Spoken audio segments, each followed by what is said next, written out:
Tadekam smaramasthadekam bhajamaha Tadekam jagat sakshi rupam namamaha Sadekam nidhanam niralambamisham Bhavam bodhipotam sharanyam vrajamaha Om Shanti Shanti Shanti. On that alone do we meditate, that alone do we worship, to that alone, the witness of the universe, do we bow, to that one who is our sole eternal support, the self-existent Lord, the raft to safety across the ocean of this world, do we come for refuge. Om, peace, peace, peace. Good morning. Good morning. Wonderful to see all of you on this beautiful, sunny California Sunday. And our topic today is from Baditude to Gladitude.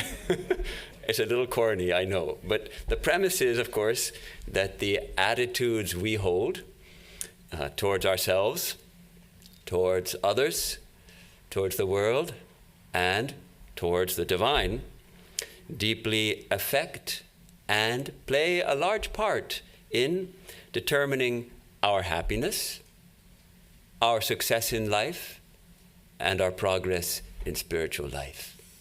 The attitudes we hold are very important. So from the Vedanta standpoint, of course, the last is most important, our progress in spiritual life. Last is most important, our progress in spiritual life. But Vedanta it has to be practical. It must apply in all aspects of our life. And we see how our attitudes are important in all aspects of our life. So we see how as we grow spiritually, our attitudes do change. As we grow closer to the divine, as we start to intuit that divine presence within, as we come to attain union with the divine, clearly our attitudes will change. But I think if we look at our present attitudes and we address them, giving up the unhelpful ones or transforming them, adopting more helpful attitudes, this can hasten our spiritual progress. So that's the main premise of today's talk, and we'll look at some of Sri Ramakrishna's teaching, especially around this subject. And let us ask ourselves, what do we really want? What do we really want? For most people, if we ask them and they think about it, they say, really, more than anything else, I want to be happy. We want to be happy. We want to be joyful. That's what we want. And what stands in our way? What stands in our way of being happy? We say, well, I didn't get that job, and I didn't get an A on the paper, and I didn't all these things. Vedanta will say very clearly there's only one obstacle in our way, that's ignorance of our true nature. Ignorance is the obstacle to our experiencing joy. But I would like to suggest that in daily life, on the psychological level, it is oftentimes our attitudes, or maybe our baditudes, which stand in our way. Those deeply held, partly or largely unconscious ways we think about ourselves and others and the world, which hold us back from experiencing our birthright, the true joy. How we think, how we act, our behavior, how we feel, all these are strongly influenced by the attitudes we hold. It's interesting to look up the etymology of the word attitude. It referred originally to a posture of a figure in a painting or a sculpture. So it's an art term. So an attitude of maybe standing like this, or like this, or whatever it is, that's an attitude. And if we think about it, our physical posture reflects some kind of inner state, doesn't it? So now, of course, it has evolved to mean, and I'll read a dictionary definition, a settled way of thinking or feeling about someone or something, typically one that is reflected in a person's behavior. So an attitude typically is reflected in our behavior. Though it's not exactly a precise term.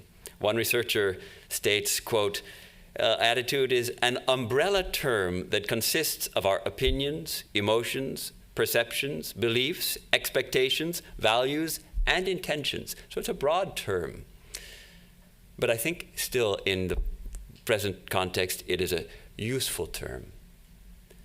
Now, our attitudes, where do they come from?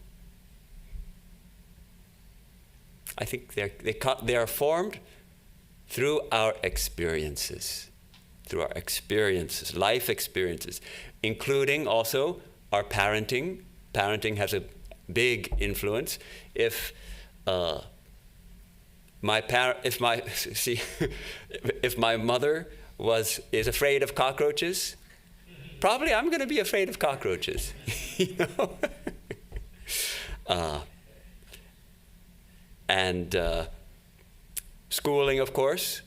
Peer pressure from our peers, peer groups, advertising, no doubt, and now, of course, social media also play a big role in forming our attitudes. And yet, mostly, they are formed unconsciously. We're unaware that certain attitudes have been formed towards others, towards the world, towards the divine. And we are unaware that an attitude is just an attitude and can be changed. The world is like that. You can't change it. It's like that. Or people are just like that. Or I'm just like this. That's the way I am. These are not objective facts. These are opinions. And opinions can be changed. So we can consciously cultivate attitudes. And this is what Sri Ramakrishna asks us to do. So let me read a little teaching of Sri Ramakrishna. He's talking with M, his beloved disciple, who went on to record so many of Sri Ramakrishna's teachings and doings in that amazing book, The Gospel of Sri Ramakrishna. And Sri Ramakrishna is talking with M. It's Sunday, August 19th, 1883. So M is still a pretty new disciple, we can say. And Sri Ramakrishna turns, he says to him, he's sitting on his cot, and M has come to see him, has bowed at his feet, and perhaps there's no one else in the room. He says, see here, Atma Jnana, self-knowledge, is discussed in the Ashtavakra Samhita. He's referring to that well-known non-dualist text, a favorite now of Swami Sarvapriyanandaji, and it's become, our sales of the book have shot up since he started teaching from it. So Sri Ramakrishna also was familiar with the book. He had the book in his room, but he wouldn't permit others to read it, except for Narendranath, the future Vivekananda. So he's telling M, see here, this self-knowledge is discussed in this book, this Ashtavakra Samhita. The non-dualists say, Soham, I am verily that Paramatman, the Supreme Self. This is the view of the sannyasis of the Vedanta school, he says. And then he cautions M. He says, this is not quite the right attitude for householders who are conscious of doing everything themselves. That being so, how can they declare, I am that, the actionless Supreme Self? Sri Ramakrishna comes back to this frequently. If we're students of the gospel, we see that on the one hand, Vedanta teaches, yes, My true self, my true nature is the infinite reality, is Satchidananda. I am that. Thou art that, says the Rishi. And the disciple responds, Tattvamasi, and the disciple responds, Aham Brahmasmi, yes, I am Brahman. But Sri Ramakrishna didn't approve of this attitude for most seekers. Why? Not because it's wrong. It's not wrong from the highest standpoint, but because it is unhelpful in our spiritual life. He would have seen how this attitude, taken up by an immature seeker, would hinder his or her spiritual progress. See, what's the need of striving? What's the need of practicing meditation, japa, prayer, all these things, if I am that, and I'm already realized? We can get a false sense of our spiritual progress, an inflated sense of our own spiritual progress. And it can become a kind of hypocrisy if we are strongly identified with our bodies and our minds and still to claim, I am that, and then go ahead and do whatever we like. This is what he would see. For someone with an immature mind, he or she might feel that it's quite all right to do whatever I want because after all, I am unaffected by actions. And so Sri Ramakrishna would see sometimes people committing immoral actions, doing wrong things, and yet saying, what does it matter? It can't touch me. I am the infinite. He would strongly condemn this hypocrisy, and he had a special term for it. It's very interesting. He said it's called the theft in the chamber of bhava. This bhava we're going to talk more about. He used this term a lot, and it's a difficult term to translate, but bhaver ghori churi, a theft in the chamber of the heart, a theft in the chamber of thought, or it has also been translated as swindling in the abode of the mind. So I think his point is that hypocrisy is really cheating ourselves. We think of hypocrites as cheating others. Actually, the hypocrite cheats him or herself.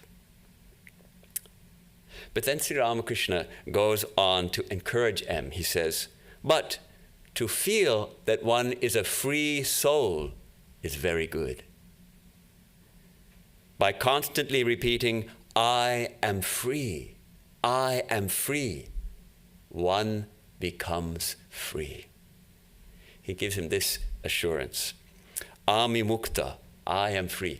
And interestingly, he is quoting directly from the Ashtavakra Samhita, the same book which he started with. He's telling him that book says, I am that, soham, I am he. That's not so helpful. But here, it also says, Ami mukta, I am free, thinking such. Here's the verse from the Ashtavakra Samhita, 11th verse of the first chapter. Mukta bhimani mukto hi baddho baddhabhimanyapi kim vedanti ha satyeyam yamati sagatir bhavet. If you think you are free, you are free. If you think you are bound, you are bound. For the saying is true, as you think, so you will be.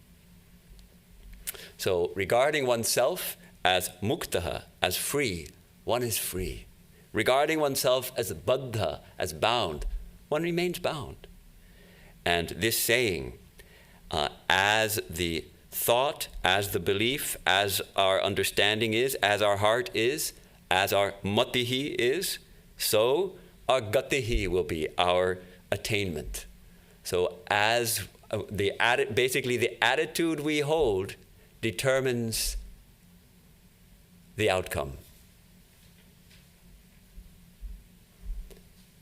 Sri Ramakrishna also explains this to M. He goes on telling him in his room that Sunday morning. On the other hand, by constantly repeating, I am bound, one certainly becomes bound to worldliness. The wretch who says only, I am a sinner, verily drowns in worldliness. One should rather say, I have chanted the divine name. How can I be a sinner? How can I be bound? It struck me, it's interesting that Sri Ramakrishna objected to Soham, I am he, but not to Amimukta, I am free. They seem to be along the same lines, but there's a subtle difference. If I say I am a free soul, that doesn't mean I'm saying I am the absolute. Only I'm referring to my individual soul, my true individual soul, which, according to the highest Vedanta, is also ultimately one with the absolute, will ultimately merge in the one.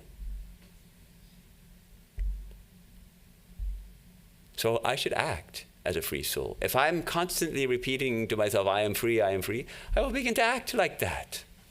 I will begin to feel that way. And of course, Sri Ramakrishna also says, he hints at this intense faith, this intense conviction. I have chanted the divine name. I have chanted the holy name of the divine mother, or of the Lord, of my chosen ideal. How can sin remain in me? That pure name drives away all sin. And it's interesting how he encourages M to go on repeating, by constantly repeating, by saying again and again, I am free, I am free. By constantly saying that, one becomes free. It's not that by saying it once we become free. Why is this? We find that in spiritual life, much of spiritual practice actually is this, repeating the same thing again and again. Why? We have repeated so many times this thought, I am my body. So it takes a lot of repetition to overcome those deep-rooted habitual thought currents that we have developed. The brain is very dense. It's hard work to turn the stream of thought out of those ruts in which it flows and put it into new channels. So, therefore, we repeat again and again, I am free, I am free. So, this is really a critical teaching for all of us, I think, that how we think of ourselves, what our attitude about ourselves is, has a great power to determine our destiny. If we think constantly, I'm bound, we will remain bound. If we think constantly, I am free, we will be free. It's an interesting aside, quote from Henry Ford. Whether you believe you can do a thing or not, you are right. Whether you believe you can do a thing or not, you are right. Means if you believe you can do it, you are right. If you believe you can't do it, you are also right. This hinting at the same principle, actually.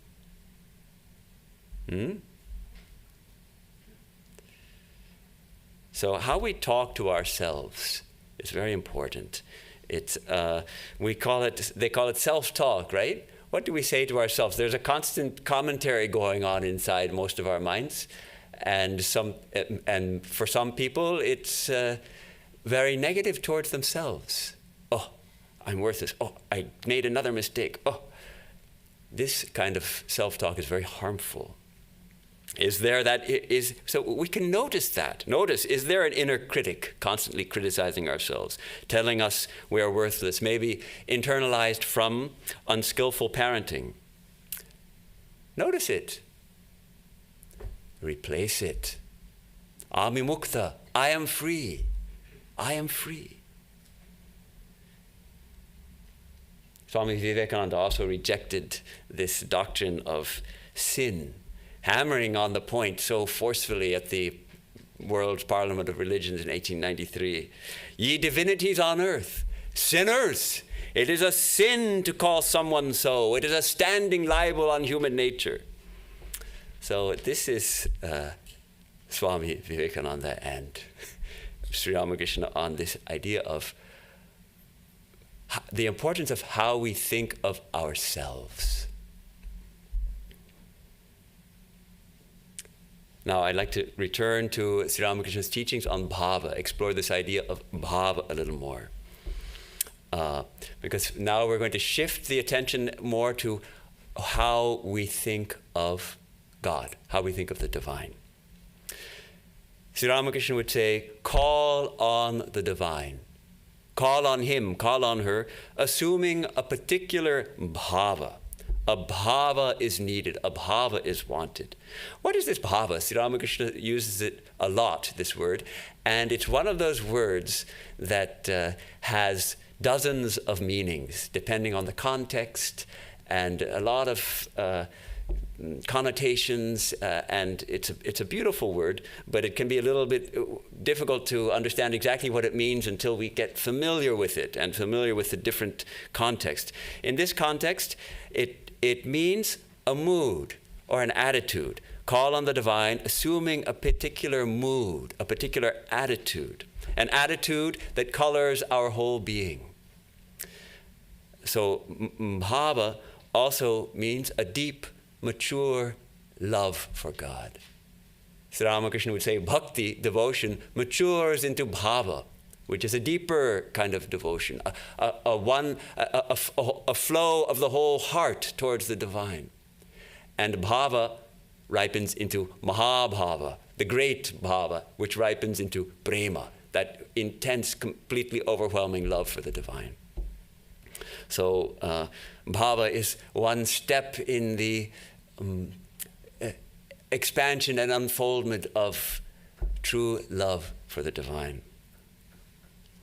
And in Sri Ramakrishna's case, often the term bhava he used or was used about him to express when he went into ecstasy. He would go into ecstasy and perhaps even lose consciousness of the external world, and that also was called bhava. So he emphasized very much cultivating a bhava, cultivating an attitude, a mood towards the divine. And very interesting language he uses. He says in Bengali, ekta bhav ashray korte hoy. One must adopt or resort to or take refuge in a particular bhava. This ashraya, it means a resort, something we adopt. It can even mean a refuge. And that fascinated me when I read this, that it's not just that we accept it. We actually can take refuge in this mood, this bhava. Really, it protects us. It becomes our place of stability when we can place ourselves in this particular attitude towards the divine. What are these bhavas? That different ways that we can adopt. What different kinds of attitudes can we adopt towards the divine? Oh, and he also used this. He would use this rhyming couplet: "As is one's bhava, so is one's labha." Now, labha means attainment, realization. So, as is one's mood, so is one's realization. Same teaching as we just heard from the Ashtavakra Samhita. So there are 5 traditional attitudes he used to describe often from the Vaishnava tradition. The Shanta Bhava, the peaceful mood. He would say the rishis of old, they entertained this mood, this attitude of looking upon the divine with tremendous peace, a peaceful mood. And then the Dasya Bhava, the attitude of a servant. I am a servant of God. God is my master, the Lord is my master, the Divine Mother is my master, however we like to think of the divine. And I do everything for her pleasure, for his pleasure. I am a servant. He used to, of course, present Hanumanji as the consummate representative of this particular attitude, this particular bhava. Then there's a Sakya Bhava, the bhava, the attitude of a friend. God is my friend. The Lord is my closest friend. He would present the gopas, the cowherd boys of Vrindavan, as having that attitude towards Sri Krishna. They were friends. They would take a bite of a piece of fruit and then share it with Krishna. Ordinarily, we would first offer something to Krishna and then take it ourselves. But with friends, you do that. So they had that friendship. And this attitude, Swami Vivekananda, it seems, also had this kind of attitude towards Sri Ramakrishna. At least that was one of his attitudes towards Sri Ramakrishna, this friend, Sakya Bhava. Then there's a Vatsalya Bhava, which is unique to the Hindu tradition, so far as I know, and to Christians on one day a year, Christmas Eve. It means a parental attitude towards God. A parental attitude? The baby Krishna, Yashoda, his foster mother, looked after Gopal, the baby Krishna, and at the same time, he is the Lord, and she knew he's the Lord, and yet she would forget that and just be his mother. So the Vatsalya Bhava is the attitude of a parent, particularly a mother of the baby Krishna, or the baby Rama. Sri Ramakrishna practiced this attitude he had a little image made of 7 metals, which was the Ramlal, the baby Rama. And he used to take care of him just like a baby. And of course he would see the child Rama being very naughty. So this Vatsalya Bhava. And on Christmas Eve, we also feel that way towards Jesus, but it lasts usually about 1 day maybe, or 2 days. Usually that part is, it doesn't, but this is what one's whole life can be taken care of God as one's own child. How amazing. And finally, the Madhura Bhava, the sweet mood. This is exemplified by the gopis, the cowherd girls of Vrindavan, who loved Sri Krishna as their sweetheart. And that intense love of a sweetheart, of a lover for her beloved, which is, and each one of these successive moods is said to encompass the ones preceding it also. So they go in increasing order of intensity. Now, Sri Ramakrishna also emphasized the attitude of a child for its mother. And we don't see this mentioned in these 5 traditional bhavas. I've heard it said that, well, actually that can be included in the Shanta Bhava, in the peaceful Bhava. But actually that doesn't satisfy me. I think Sri Ramakrishna has presented another one, a 6th Bhava, a Balaka Bhava, the attitude of a child. And this was the attitude he was most often resorted to in his own spiritual practice and in his own life. Even after his being well established in realization, he was a child of his Divine Mother. And he presented this. So he presented these 2 attitudes primarily as for most seekers, the attitude of a servant and the attitude of a child. A child is completely dependent on its mother. And that attitude he showed so clearly. And just to enrich our understanding of this bhava, it doesn't mean that it's necessarily always a very dualistic attitude. And we can point to a popular verse attributed to Hanumanji, which Sri Ramakrishna would often quote. And the verse goes like this: Deha buddhya tvadasoham jiva buddhya tvadangshakah atma buddhya tvamevaham iti me nishchita matihi. So Hanumanji says, when I think of myself as a body, when I have that deha buddhi, when I feel identified with my body, then I am your dasa, O Rama, I am your servant. When I think of myself as a jiva, as a soul, an individual soul inhabiting a body, then I see that I am a part of you. I am your anksha. I am a part of you. And when I have awareness of myself as the Atman, as that supreme consciousness, then I am you. I am verily you. This is my settled conviction. So, depending on how we are feeling, how we are thinking of ourselves, we have all these options. when we feel fully identified with the Supreme, we can say, yes, Lord, there's no difference between you and me. But ordinarily, I feel like I'm separate from you. In that case, I am a spark of your infinite fire. I am a fish swimming in your infinite ocean. I'm a bubble in your infinite ocean. And when I feel a little, when I have to work in this world, then I am your servant, and everything I do, I lay at your feet. So Sri Ramakrishna liked this attitude very much. He would say often, Hanuman had the attitude of a servant. He said to Rama, O Rama, sometimes I meditate on you as the whole and on myself as the part. Sometimes I feel that you are the master and I am the servant. But when I have the knowledge of reality, I see that I am you and you are I. And then he points out, in the state of perfect knowledge, one may feel I am he. But that is far beyond the ordinary person's experience.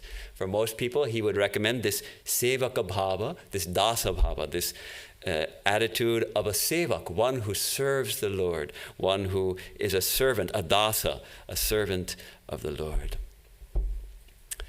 And he used to sing a song,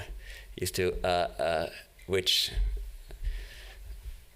Ram Prasad song, one of the many songs of the Ram Prasad to the Divine Mother, which contains also this idea of the importance of our attitude. And it's a little bit difficult to translate because it uses this term bhava, which is so subtle. But it has something like, as is one's meditation, so is one's feeling of love. As is one's feeling of love, so is one's gain. And faith is the root of all. Bhabile bhaber udoy hoy, bhabile bhaber udoy hoy, jamon bhab temni labh, mulshe protoy. So this line, jamon bhab temni labh. As is one's bhava, so is one's labha. As is one's mood, so is one's attainment.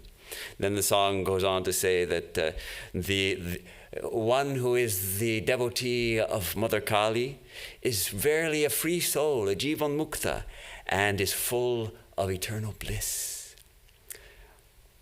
So this song, he quotes again this formula from the song, Jamon bhav temni labh. As is one's mood, as is one's attitude, as is one's love, so is one's attainment, so is one's gain.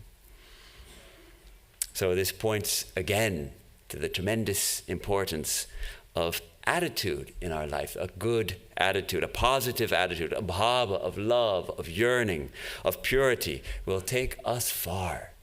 Conversely, an unhelpful attitude, maybe a hypercritical, cynical, faithless, will hinder our development and stifle our joy.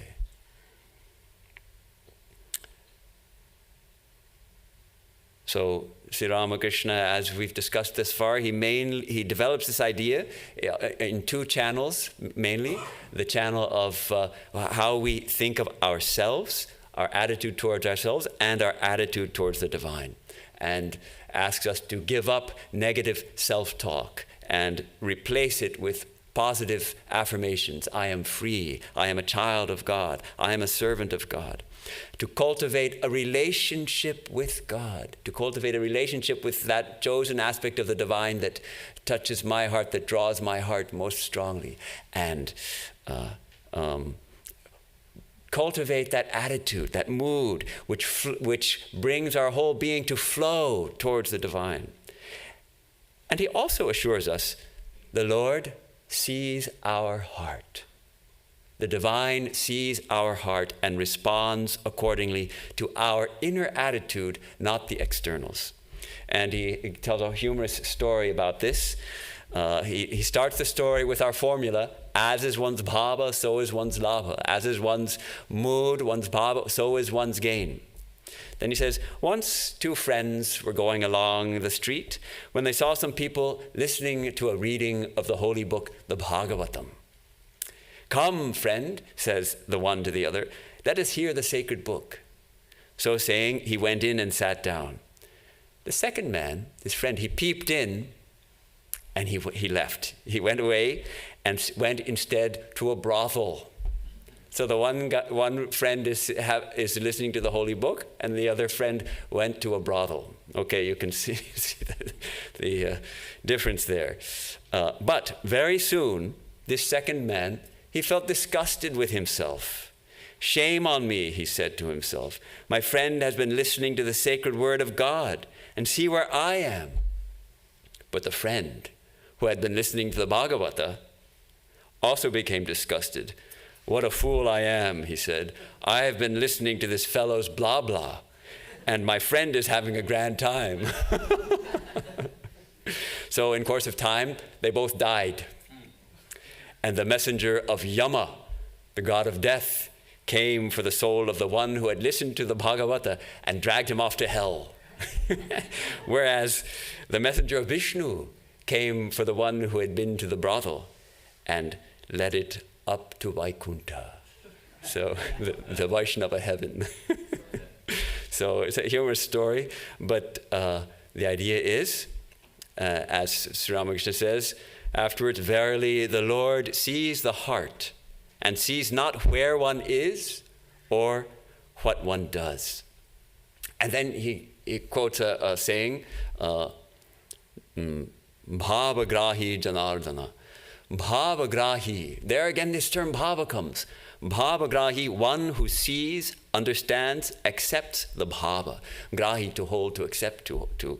So the Lord is the one who sees our bhava, our inner attitude, our mood, and our inner feeling, and accepts that. How might we now extend this approach? We've talked about this attitude towards ourselves and this attitude towards the divine. Let's apply it towards other people. What kind of attitude is helpful towards other people? We know that, I at least love the idea of loving everyone, of having that attitude of love towards everyone. But some people, darn it, they're so hard to love, isn't it? So Sri Ramakrishna would say, do you know how I look on people like Hazra? Hazra was a guy who used to stay at Dakshineshwar, and he was a troublemaker. He would do his japa, he would chant his mantra with the mala, and he'd have his hand in the bag. The Vaishnavas they'll have a bag so you can't see the mala, but he'd be doing his japa, and they'll have the index finger sticking out. So he'd be doing that, but he'd also be conducting some business at the same time. And maybe he'd go to the market and point what he wants or those kind of things. So it's a kind of hypocrisy. He's not actually meditating. He's making a show of spiritual practice, and meanwhile he's trying to settle a debt he has. He's trying to get some money because he has a debt. He incurred a debt for building his home in the village. And he used to criticize Sri Ramakrishna. He was dry. He didn't have any devotion. It was all external. It was all show. And yet Sri Ramakrishna invited him to stay at Dakshineshwar. Why? I think to thicken the plot, and to give people an opportunity to learn forbearance, to learn. How does he say? He says, do you know how I look on people like Hazra? I know that just as God takes the form of holy people, so he also takes the form of cheats and rogues. So we know there are wicked people. There are wicked people. Still, they are also embodiments of the divine, only covered over by perhaps a thick or even very thick layer of ignorance. So Sri Ramakrishna asks us, salute them from a distance. Salute them from a distance. In modern psychological language, we would say, set good boundaries, right? Salute them from a distance, set good boundaries. I think it means the same thing, more or less. So, Holy Mother makes an important contribution here. If we turn to her last message, what is her contribution? this fault finding. It's like an attitude, no? That it's a strong tendency to always see faults in others, and then even to recount them to other people as well. Oh, he does this person, he does that and this and that. He does all these wrong things. You know what she does? She does just this gossip which goes on, which is so harmful. It's so harmful not only to others, it's harmful to ourselves. So, fault finding, actually, we can understand it as a form of self-praise. Now, self-praise we tend to think is, we shouldn't praise ourselves, right? It looks pretty bad. But fault finding is actually doing that. It's saying, I don't have those faults. I don't have those faults. And yet, as one thinks, so one becomes. If we dwell on others' faults, what's going to happen? We're going to start taking on those faults. Something is going to rub off. It's negativity. So fault finding, I think, it can be based on a kind of low self-esteem, a misguided attempt to prop up our own self-image by noting the faults of others, and yet it can have disastrous consequences. We drag ourselves down. We attain peacelessness. Mother says, if you want peace, my child, don't find the faults. Don't see the faults. Doesn't mean that we don't notice that someone maybe has some character defects. We all have character defects, but we don't dwell on them. We don't recount them. We don't think about them. We don't talk about them. All right, we're all struggling. We all have faults. Reminds me of our dear Swami Bhadrananda, an old English Swami who was at the Trabuco Monastery, and I had the good fortune to serve him during the last couple of years of his life. Especially the last year, his health became very poor, and I was serving him a lot. And we would joke a lot. He had a very wonderful, sort of earthy sense of humor, and we would sometimes joke that this tendency of finding fault and everything, we would say, well, yes, everybody has some faults, of course, except for us. And one day I said, after that joke, I said, well, Swamiji, what are my faults? And he said, you would be hurt if I told you. You would be hurt if I told you. And that was such a wise remark. It hit the mark. Because he didn't say, oh, you don't have any faults. But he didn't hurt my feelings by telling me what they were. But he did let me know that I did have them. So it made me think, well, what are those faults? Actually, we have to find out our own faults. If someone else tells us our faults, we'll be hurt, and we'll resent it, and we'll reject it even. Unless it comes from someone really trusted, perhaps. But if we can find our own faults and let them go, if we can replace those faults with positive attitudes.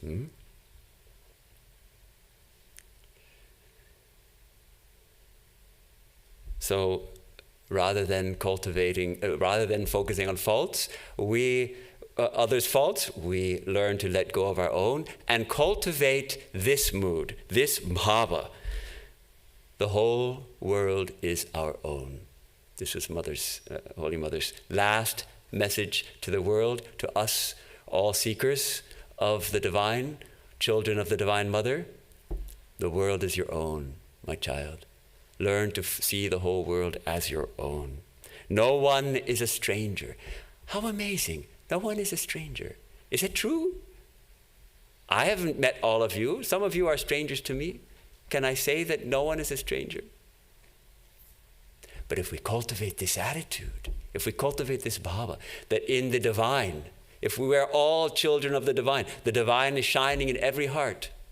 And the more I can feel that I know the divine, the more I can feel connected to the divine, the more I can feel connected to each one of you and to each person I meet on the subway, in the grocery store, on the airplane, in the airport, at home, in the monastery, No one is a stranger.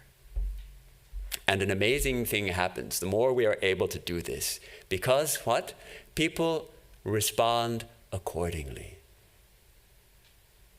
Somehow they intuit our inner mood. They intuit that love that is residing in us. They intuit that, oh, this person doesn't have any negative energy towards me. Not all people, but many people. I came across a very appealing term as a young student called attitudinal healing. That's what we're talking about today, really, attitudinal healing. And it was, that term, I think, comes from A Course in Miracles.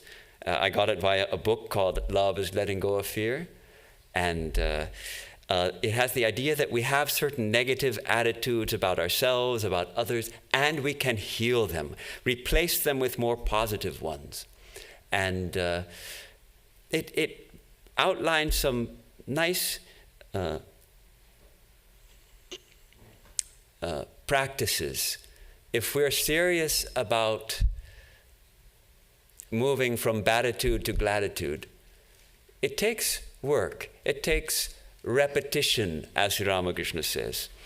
So they take a very practical, this book took a very practical approach. Choose an attitude to transform and work on it the whole day. And let me share with you just some of those attitudes that are suggested. And the idea in this book, at least, was take an index card and write it out. Write out the lesson for the day, and take that card out of your pocket regularly during the day and look at it. Remind yourself, oh, yes, that's my task for today. And keep it up the whole day. And then the next day, do another one. And maybe you have a dozen of them and you rotate among them.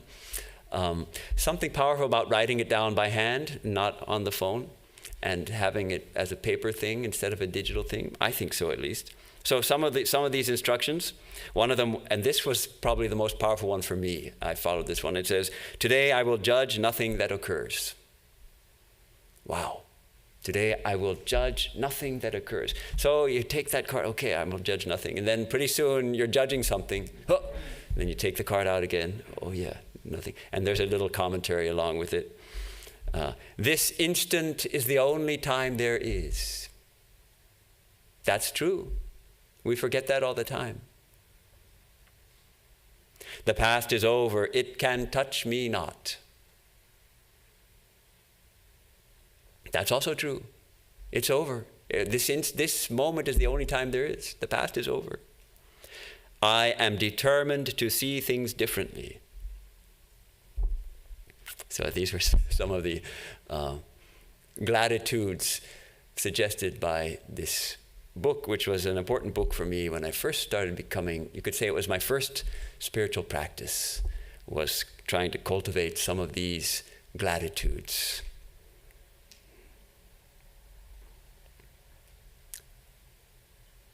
So, how do we know what attitudes of ours might need adjustment? It is often difficult to understand where our attitudes actually lie, what they are. I think one clue is, where do we have conflict with others?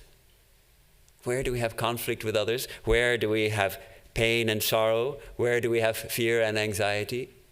Around those areas, maybe there's some attitudes that need to be looked at. See if there are some underlying attitudes, assumptions, beliefs that are contributing. And then we take refuge in that positive bhava.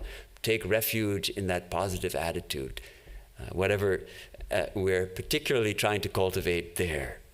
And repeat. Tell yourselves over and over again. Say both Sri Ramakrishna, Swami, Vivekananda.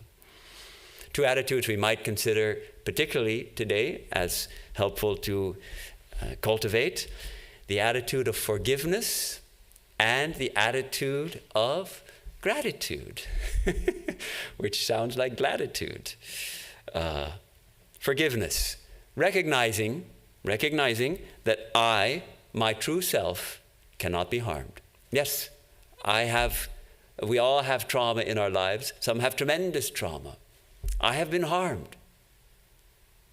But my true self, my divine inner core, has not been harmed, cannot be harmed, cannot be touched. So forgiveness is recognizing that holding on to resentment harms me. It harms me. Holy Mother is the matchless example of forgiveness. She would not hold grudges. She would not allow her mind to be contaminated by negative thoughts towards anyone, negative feelings towards anyone, even towards people who, objectively speaking, harmed her, hurt her, or misbehaved with her. And the other, gratitude. Thanksgiving is coming up. So gratitude seems like an appropriate attitude to cultivate. I think for me, the key to gratitude is recognizing how much we depend on others.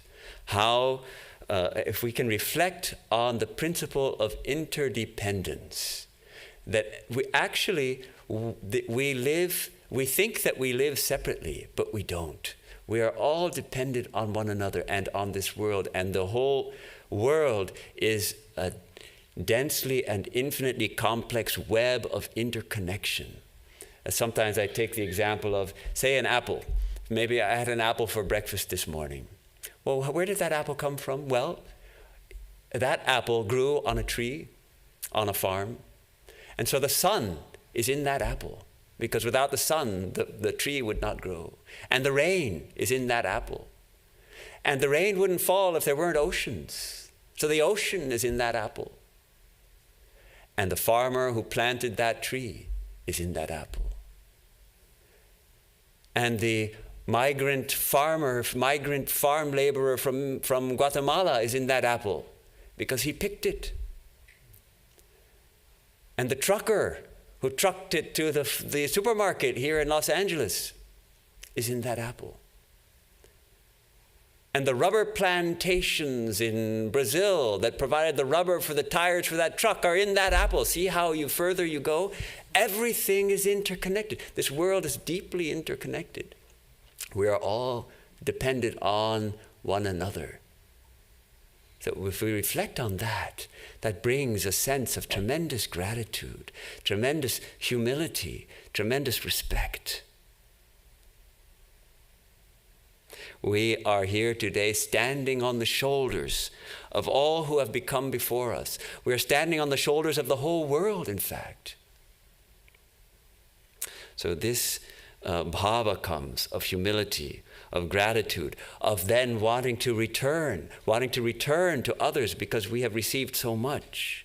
This attitude of sacrifice, of service arises naturally. So gratitude is gratitude. Swami Vivekananda was grateful even for the blows he received in his life. He was criticized harshly by one of his own disciples, and Mr. Sturdy, and Mrs. Johnson also criticized him for being sick, of all things. So he wrote to Sturdy, "I am sure that the fault is mine and mine only for every wave of dislike and hatred that I get. It could not be otherwise. Thanking you and Mrs. Johnson for thus calling me once more to the internal. I remain as ever with love and blessings, Vivekananda." That's how he closed the letter to Sturdy. Thanking you for recalling me, thus calling me once more to the internal, reminding me, yes, internal. I don't need to, I get love, I also get hate. When I get hate, I recall myself to the internal. And he would say, I'm glad I did make big blunders, glad even for his mistakes, because we learn from mistakes. So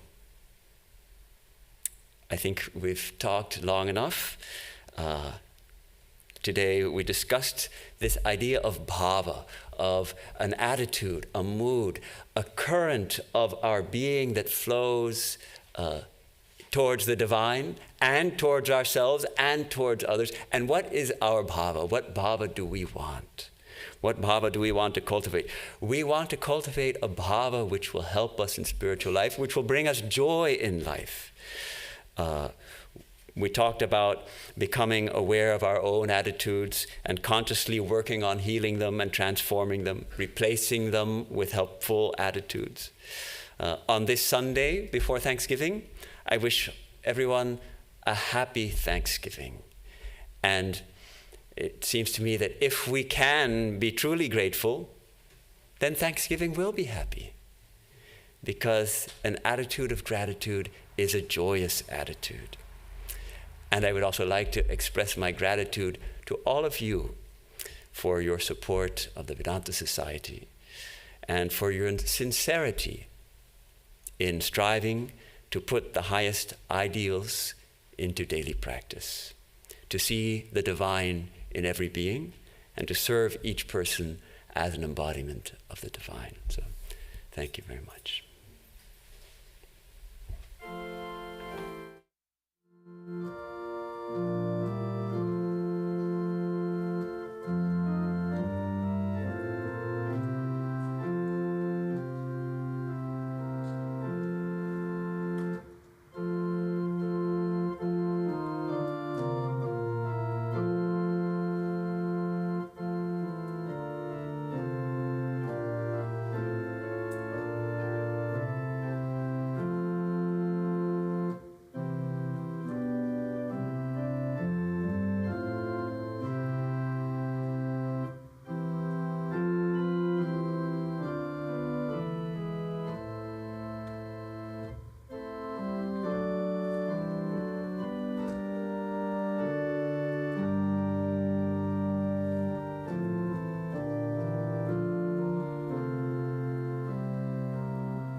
Next Sunday will be December 1st, and Swami Vedarupananda is scheduled to speak on the power to be.